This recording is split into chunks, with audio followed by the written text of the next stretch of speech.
You checked your bank account this morning and ran the numbers again. Same result. You graduated, applied, interviewed, got the offer, and said yes. Not because the number was right, because you were just glad they picked you. That exhale of relief just cost you $94,000.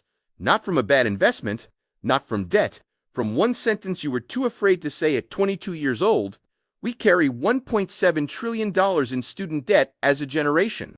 Housing costs are up 400% since our parents bought their first homes.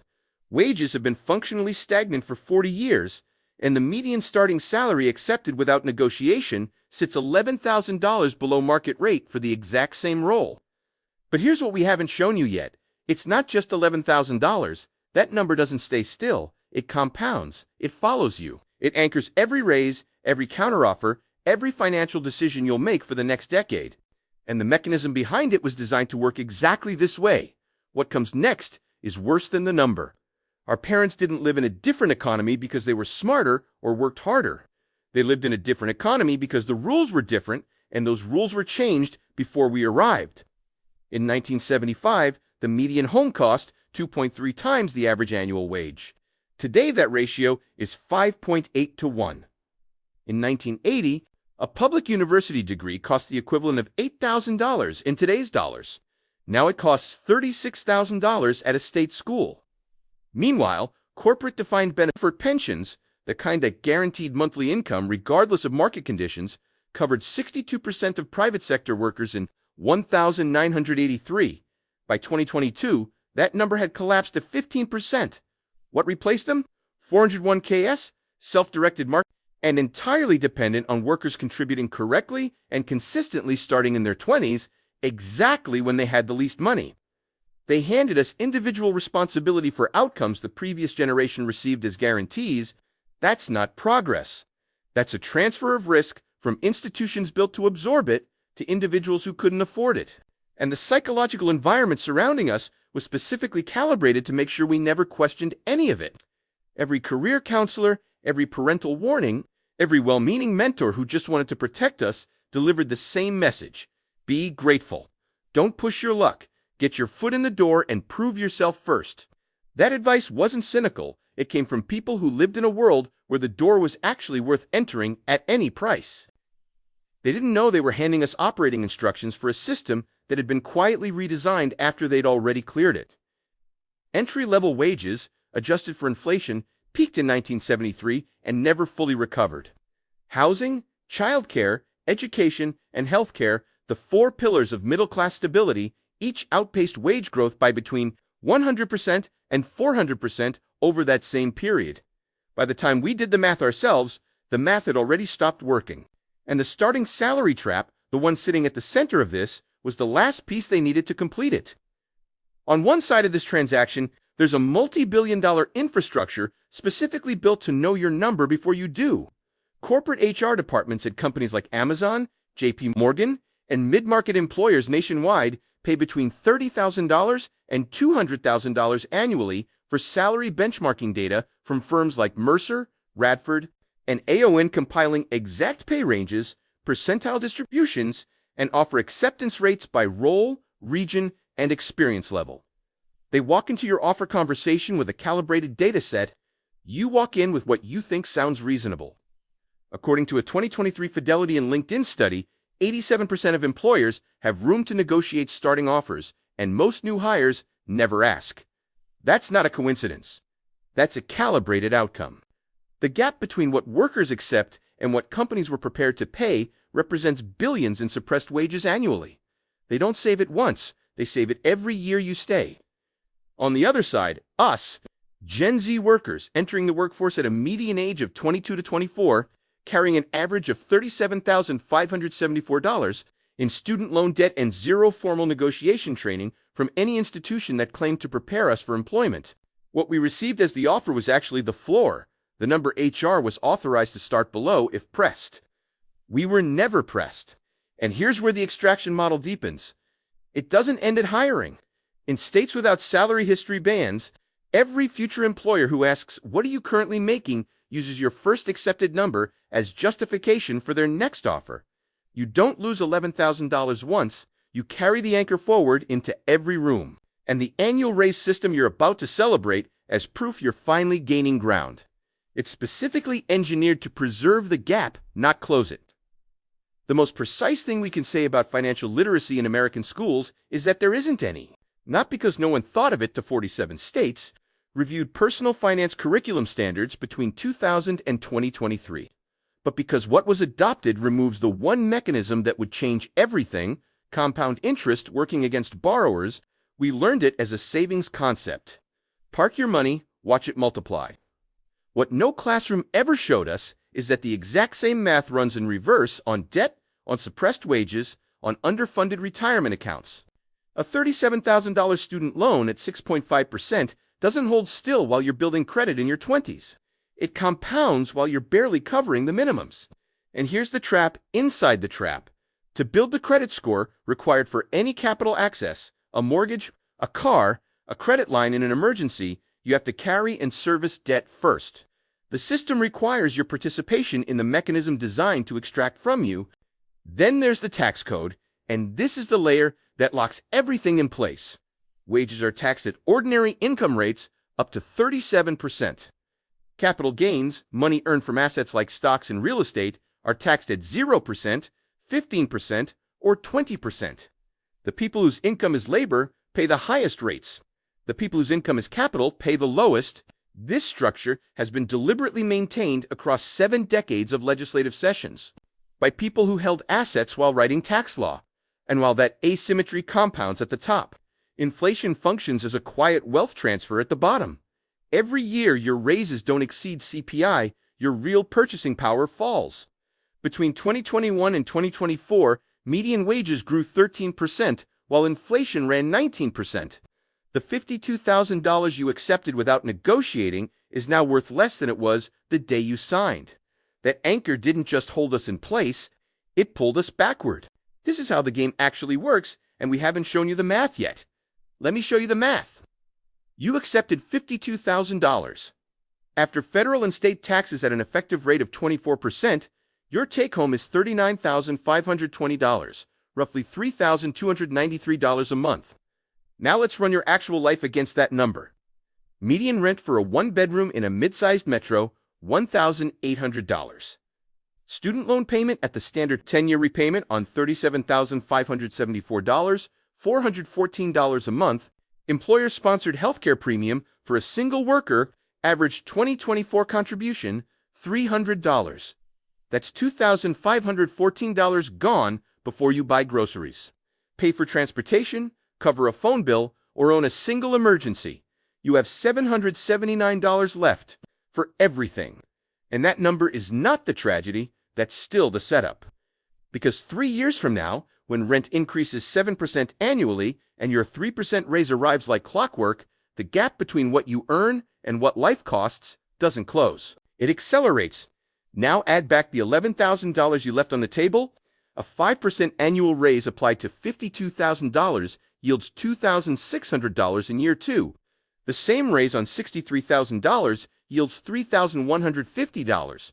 You don't just lose $11,000 at signing, you lose the raise on top of the raise, compounding upward from a base that was set incorrectly before the game began. By year 3, the accepted salary worker earns $56,894. The negotiated worker earns $68,896. That $12,002 annual gap is now wider than it was at signing without either person doing anything different. The math doesn't lie. Year 4, $58,601 versus $70,963. Year 5, $60,359 versus $73,092. Every performance review, every we're pleased with your progress, the reward your employer delivers is a percentage multiplied against the number they chose for you at 22. When you were too relieved to ask the one question that would have changed every calculation that followed, here is the breaking point. Total lost wages across 7 years with 3% annual raises applied to the higher base, sum to $84,288. After-tax gap, roughly $715 a month invested at a conservative 7% annual return. Over that same period, generates an additional $9,712 in compounded investment value. The total loss isn't $11,000, It's $93,988. Call it $94,000. Because rounding down feels like the only mercy this math will ever offer us. And here's the piece that should make you stop and sit with it. 85% of employers had room to move on that first offer, according to Harvard Business Review. Most never did, not because the money wasn't there, but because no one asked. The ladder they handed us wasn't broken. It was just anchored to rungs below everyone else's in a conversation that lasted 10 minutes. At the exact moment we were most afraid to ask for what the market had already decided we were worth. Here's where the math stops being uncomfortable and becomes undeniable. We did everything right after that first offer. Showed up early, stayed late, exceeded the benchmarks. Year 3, the manager says we're one of the strongest performers on the team. The validation is real, and then we run the calculation. 3% of $52,000 is $1,560. Inflation in 2024 ran at 3.4%. The raise didn't keep pace with the cost of being alive. We worked harder than we ever had, received formal recognition for it, and our real purchasing power still went backward. Not because our employer lied, because 3% on the wrong base number doesn't clear the bar, and the bar keeps moving. That's the moment the ladder reveals itself for what it actually is, not a reward for performance, but a mechanism for maintaining the exact distance they established before we ever walked in. The anger lands differently when you understand it wasn't bad luck. We start running numbers we've never run before. We compare our salary trajectory against a peer who negotiated it higher, same school, same GPA, same role, different starting number. By year 5, they've cleared $10,000 more per year, banked an extra $47,000 after taxes, and their 401k contributions calculated as a percentage of a higher salary have compounded into a $22,000 gap inside a retirement account neither of us will touch for 30 years. We didn't fail to perform, we didn't fail to show up. We failed to understand that the conversation at 22 wasn't an introduction to a career, it was a contract. We signed it before we understood what we were agreeing to. That's not stupidity, but the system was built around the statistical certainty that we wouldn't know the difference until it was already 5 years too late. Here is what fully breaks in this moment. The system isn't indifferent to our outcome. It requires it. Every year, our raise doesn't exceed inflation. Every year, our 401k lags the recommended pace. Every year, our emergency fund stays below the minimum because the math won't clear. That gap transfers directly and precisely to someone else's balance sheet. Corporate compensation savings from suppressed starting wages appear as margin in quarterly earnings reports. The tax code that taxes our labor at 24%, while taxing capital at 15%, isn't an oversight. It's a structure maintained across 7 decades by people whose income was never wages. The system isn't broken, it's working exactly as designed. The only thing it required from us was that we believe it was fair long enough to participate in it fully, and we did. The math was always there. We just weren't supposed to find it. Here are the 5 paragraphs for Act 7. Wait, the instruction says exactly 3 paragraphs. Let me deliver that precisely. In the next 1 to 5 years, nothing breaks dramatically. That's the cruelest part. You don't see a collapse, you see a ceiling. The emergency fund that every financial advisor tells you to build at 3 to 6 months of expenses. The math on $779 a month in discretionary income makes that a 46-year project, not a 1-year baseline. Meanwhile, your student loan balance at $37,574 takes 31 months longer to eliminate on $52,000 than it would on $63,000, meaning you're paying an additional $12,900 in interest across the extended repayment window. On a loan you already paid for once in 4 years of tuition, rent at 43% of take-home isn't a lifestyle problem. It's a structural impossibility. You're 11 percentage points above the federal housing affordability threshold before you've bought a single asset, built a single buffer, or taken a single financial risk. Every month isn't treading water. It's treading water while the current accelerates underneath you, and you haven't even reached the part where the real window starts closing. Between years 5 and 15, the consequences stop being mathematical and start being biographical. The median down payment on a starter home now requires 8.9 years of savings at a 20%. savings rate on a $52,000 salary, and that calculation assumes rent doesn't increase, which it will, at roughly 5 to 7% annually in most metros. The homeownership window isn't just delayed. For a statistically significant portion of our generation, it closes permanently in this window if nothing changes. Retirement is worse. Fidelity's benchmark is 1 times your salary saved by 30. The median Gen Z worker at 28 has 0.2 times. That's not behind. That's a different category of outcome entirely. And here's the trap that locks it in. Financial stress at this level doesn't just cost money. It costs option. You can't quit a bad manager when your checking account has 11 days of runway. You can't pass on a lowball promotion when the alternative is no income.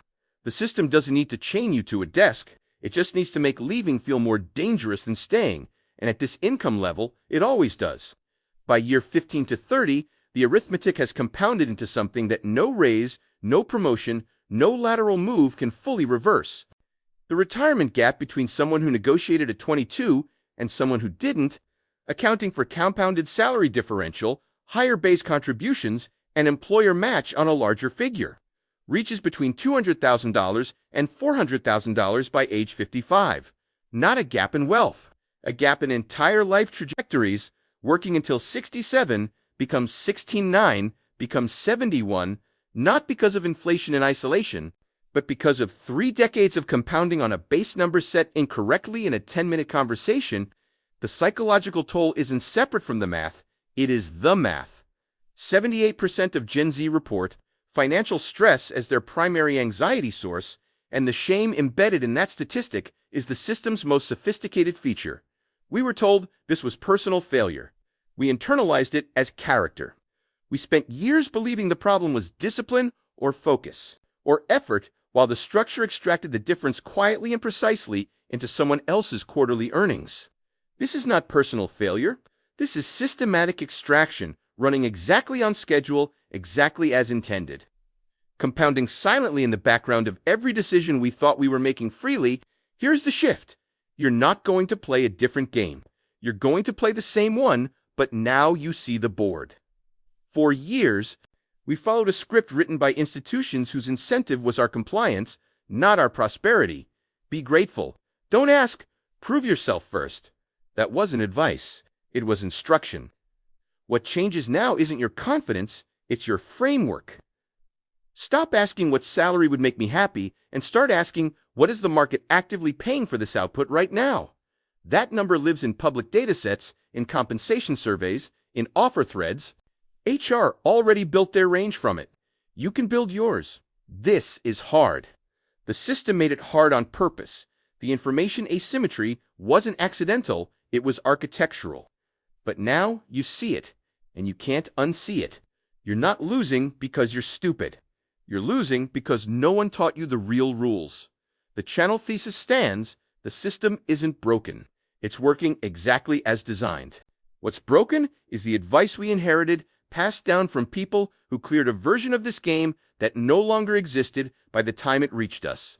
The rules changed between their generation and ours. No one updated the instructions.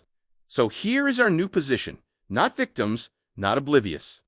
People who see the architecture, who understand that the offer, the raise, the manager's approval, these aren't merit rewards. They're outputs of a negotiation our side was never prepared to enter. Now we are. And the question that should stay with you long after this ends, how many future conversations are you about to walk into with only one side of the math in your hands? Because next, we show you the specific raise that locks this first mistake in place permanently, the one we've been quietly celebrating as proof we're finally moving forward.